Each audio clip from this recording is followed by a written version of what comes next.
Assalamu alaikum wa rahmatullahi wa barakatuh. Welcome back to my channel. I pray that you're all in the best of health and iman. If you are new, welcome. My name is Nafisa. I am a certified relationship and trauma informed coach.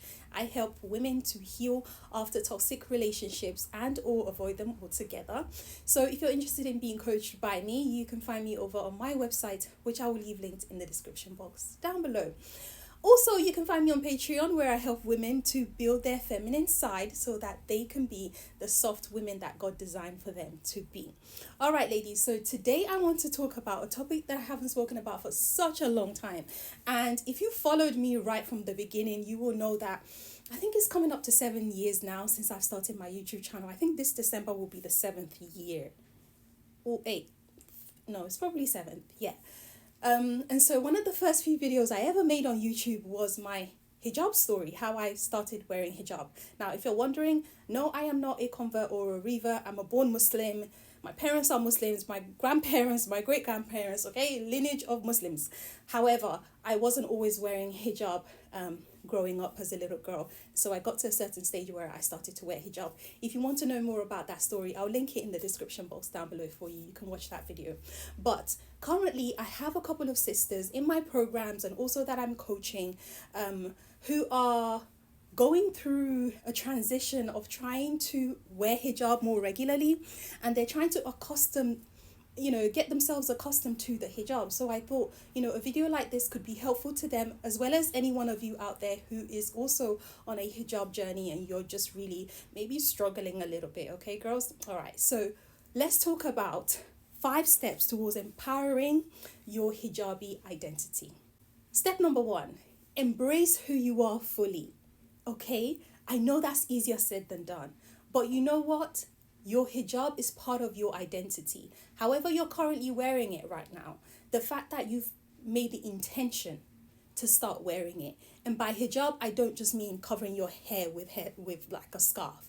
By hijab, I mean the whole change of behavior, the modesty code that you're now trying to instill. That goes from things like not wearing perfume in the streets. That goes for things like wearing looser clothing and also covering your hair and covering other body parts as well. And I want you to embrace it. I want you to learn to really welcome it, right? And accept that this is a choice that you are choosing to make to, number 1, make Allah happy and pleased with you. And number 2, to be able to demonstrate to others quite bravely that you are a Muslim. And that's part of the reasons why Allah subhanahu wa ta'ala asks us to wear hijab, that we may be identified as Muslims. Now, I know in this day and age, some people might be like, hey, that's risky business to be seen to be a Muslim. But ultimately, we know that Allah is the protector. So we have nothing to fear. Okay? We have nothing to fear. This is an assignment that Allah has given to us Muslims, and we openly embrace it. We're happy to engage in it at whatever stage we're at, okay? And so that's how I want you to feel about it. I want you to feel that it is something positive that you're doing. Literally, if the stage that you're currently at is just wearing looser clothing and you're not even at the stage of covering your hair yet, embrace that, okay? You are on a journey. And for some of us, the hijab journey looks like you woke up one day, you decide you're going to be a niqabi, boom, the next day you're a niqabi, you've stuck with it for life. It's not the same for everybody, right? My hijab story wasn't a thing of I just woke up one day and I wore the full thing and that was it. Okay, my hijab story looked like I went stages by stages. I first started saying, okay, no more tight clothing. Let's start there. Okay, after no more tight clothing, okay, let me wear the hijab. But then I just used to tie it this way, right? And then not long after, literally not very long after at all, I started to wear the hijab fully and wear abayas and dresses and cut out trousers and all these other stuff. Okay, so it was a journey for me, but that works for me and my personality. Because I did it like that, I have kept my hijab on since I was 17 years old, and I will soon be 35. Okay, so I haven't had to go through up and down. Some days I wear it, some days I take it off, because I went at it at a pace that felt good and genuine to me. And I'm not wearing my hijab for anybody or because I'm on social media or whatever. Like, my purpose for hijab is deeper than, it's not even anybody's business. You know, I'm like, my hijab ain't none of your business. Like, you mind yours, let me mind mine. Let everybody just go on their journey, okay? Because it's not about anybody.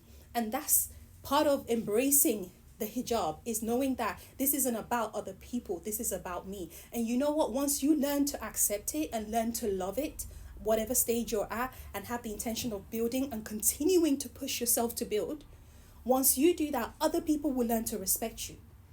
Because they learn that they just don't have a choice. This is who you are. They take it or they leave it. They don't have a choice because you're not giving them a choice. You're not giving them an option. Okay? So I want you ladies to really try to understand the meaning behind what you're doing, why you're doing it, and whose opinion counts in this journey.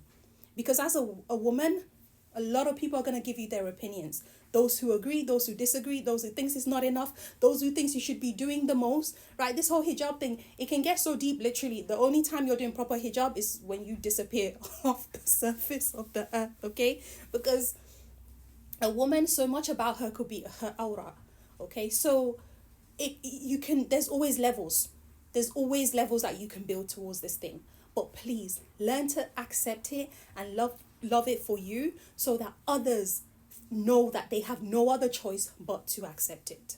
Hey guys, listen, so I can help coach you to your own success, Insha'Allah, in this 2025. If you're struggling with issues that relate to trauma, if you're struggling with bad relationships, if you want premarital counseling before getting married, I've got you covered, sis. Go on my website and check out my website, read more on my coaching programs that I have available, and you can see how you can work one-on-one with me, Insha'Allah. I'll see you there. The next step towards empowering your hijabi identity is to try to make sure you are in a community with other sisters who are also wearing hijab.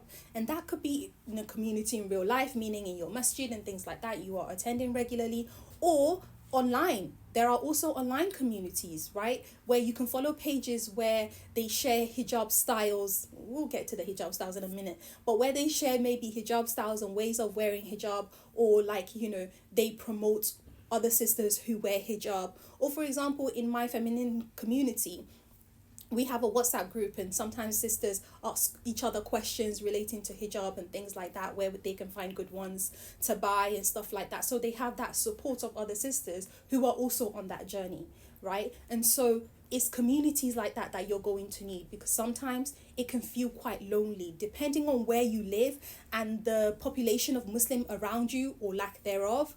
You're probably going to need a lot more support from your fellow Muslim sisters who are also hijabis, just to kind of push you along that journey. You know, when you're surrounded by most women who wear hijab, it just keeps a reminder for you that, okay, I'm on this journey, so what's my next step? What's the next step that I want to do? And if they can do it, then I can do it too. And it just starts to, it rubs off on you, you know, that positive energy that's coming from them, the fact that they are able to do it, it makes you feel like, yeah, it's fine, this is an acceptable thing to do, there's nothing wrong with me doing it. Because some of us, unfortunately, the people who are supposed to be encouraging us towards hijab are the people who are telling us to take it off. And sometimes those can be our family members, those can be our friends. And so we're feeling quite isolated and quite lonely.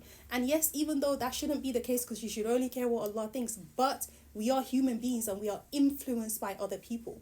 So if you're going to allow yourself to be influenced, then you might as well surround yourself with positive people who are going to bring about that positive influence that's going to make you do something that's going to be good for your deen and your dunya. So definitely seeking out a community of hijabis is very, very, very important.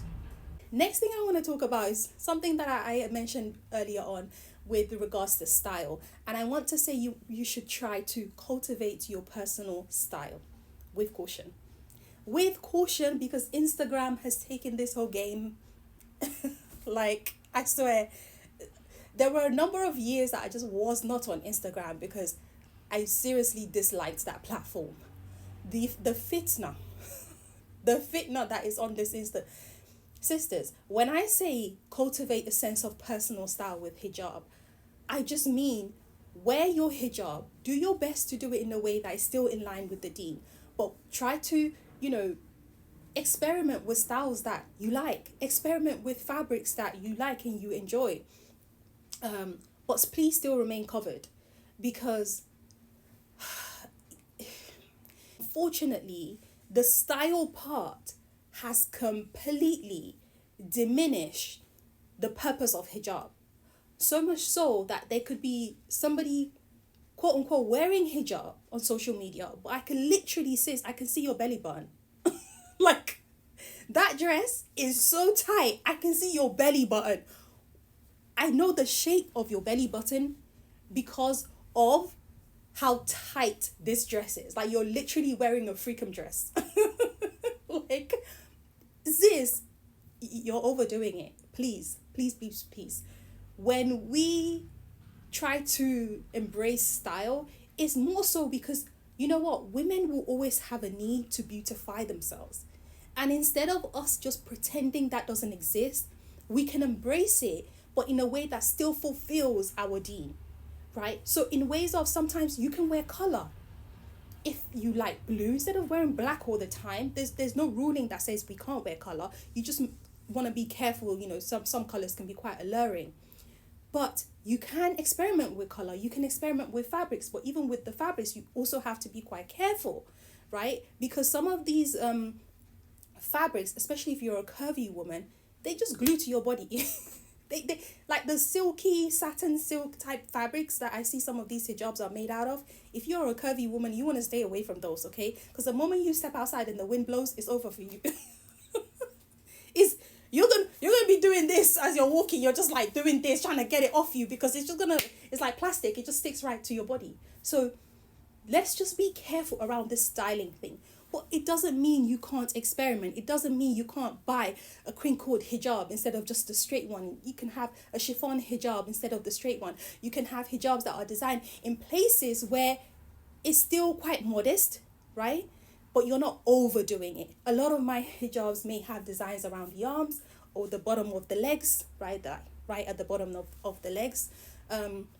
But because of the type of woman that I am and the type of body I know I have, I really enjoy open abayas, because whatever I'm wearing underneath is always, I feel more comfortable just having something looser to go on top of me that I can just leave open, okay? Because the wind be doing the most, okay? So things like that. That's what I mean by experimenting style and just getting to know what you like and what works for you. You may want to do your hijab as tight as I am doing my hijab, or you may not. You may want to do a little bit looser, as long as your hair's fully covered. So those are the kind of ways that I'm talking about when I say experimenting with style. I am not talking about us taking it to some crazy levels, okay? We know everybody's on a journey, and I try not to judge people, but I'm telling you, that Instagram app has taken the whole hijab styling thing to a crazy level. Honestly, a Christian woman who is modest in her dressing would not even wear some of the clothing that some of us are wearing on Instagram. Like, let's keep it 100, let's keep it real. So ladies, just be careful around that. And remember always the purpose for which you are wearing hijab, right? The purpose for the hijab is always the modesty. That's the point. So if it's not modest, and be honest with yourself, be real. If it's not modest, then it can be improved. Okay, that's all I'm gonna say. It can definitely be improved.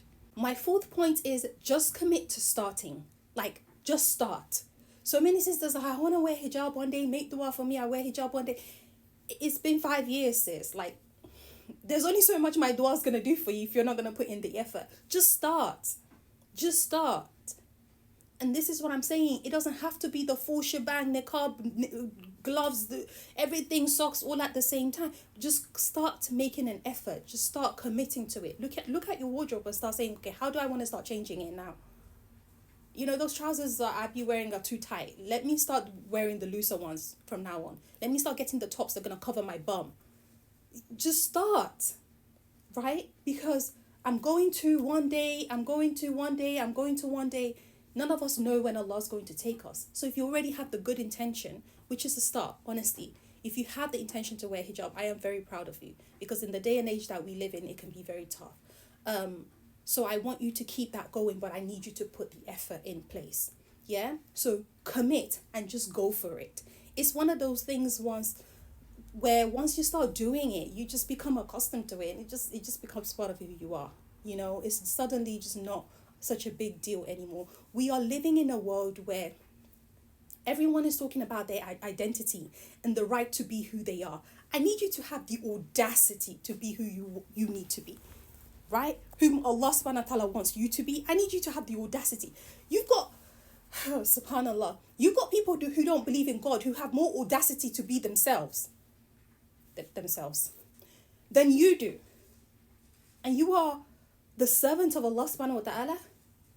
You have more right to stand by the truth of Allah subhanahu wa ta'ala and follow that through without shaking. Like, give yourself permission. Give yourself the audacity. Everyone's talking about, this LGBT rights, all these other rights. But apparently when it comes to Muslims, we're here fretting about how other people are going to feel. I need you to have the guts. Have the guts to just be like, okay, so they can have their right, I can have my right too. And hijab is my right and I'm choosing to do it. Deal with it. Please, ladies, it's about time. You know, we Muslims have been trying to walk on eggshells for other people's comfort for too long. Have the audacity and stand for what you believe in. Stand for your hijab. Put it on and be proud. Be proud. My last but not least point that I want to make with regards to this is, let me tell you, hijab is definitely a journey, but it is strengthened by your effort towards getting closer to Allah. So the more you are doing for the sake of Allah, the more you are listening to lectures and talks about Allah, the more you surround yourself with others who remember Allah, the more you're going to be inspired to do more good. Right? A slave comes closer to Allah through their extra good deeds. Allah subhanahu wa ta'ala says that a slave comes closer to Allah through their extra good deeds until Allah subhanahu wa ta'ala loves them. And when Allah loves them, Allah tells the angels to love them. And when the angels love them, then it is placed in the hearts of the believers in this dunya, the good people in this dunya, to also love those people. Some people are just really liked by a lot of people. They are just loved by a lot of people. And it's not really like they go out seeking that love. It's ultimately coming from God's love. And so the point of me saying this is to say to you that approval that you're worried about in terms of how the world is going to see you, in terms of your job, or the fear of the thing that's keeping you behind, like stopping you from wearing hijab. I need you to remember that provision is from Allah subhanahu wa ta'ala. Because I've had someone tell me this before, early in my hijab journey, that, oh, you are such a young girl, you're such a beautiful girl. If you keep wearing this hijab thing, how are you going to get a job? Who's going to hire you? Nobody's going to want to hire you. And this was a time when I started wearing hijab, the world was a very shaky place. Muslims were not stable at all in the West because there was so much going on in the world that Muslims were getting blamed for. But I was just like, and see, I can be quite stubborn. In some things that I stand firm by, you cannot get me to change my mind. And it's actually served me when it comes to me wearing my hijab. Because I know that provision is from Allah. I know that Allah's not going to punish me because I chose to serve Him. Like the two, they've never happened in my life and they will never happen in my life. As long as I follow Allah's path, I'm not going to be at loss for that. If I end up not being rich, it's because Allah has decreed that I'm not going to be rich. And you know what? I'm cool with that though. If I can pay my bills and I can have my basic needs met, alhamdulillah. This dunya is not my only goal. So don't make this dunya your only goal. You've got to remember the provision you're afraid you will lose because you wear hijab. It's Allah that's going to give you that. It's Allah that's going to give you that. It's Allah that provides that provision. And what is the good of you attaining this world at the loss and consequence of your hereafter? This world is very short. Your working life, how many years do you work for? If you can stretch it as far, maybe 40, 50 years you work and then you retire and then you die and then you have eternity to deal with, you're going to be in your grave regretting you didn't take this opportunity. So take it. Just start bit by bit. Develop it. Push yourself bit by bit. You'll get there. Insha'Allah ta'ala. Alright ladies, I really hope you've enjoyed the video. If you have, give it a thumbs up. Share it with another sister who may benefit, who may be on their hijab journey, who may be struggling, whatever the case may be. Just share it with other sisters as well so that they too can be encouraged. Thank you so much for watching this video and I will see you in my next one. Insha'Allah. Assalamu alaikum wa rahmatullahi wa barakatuh.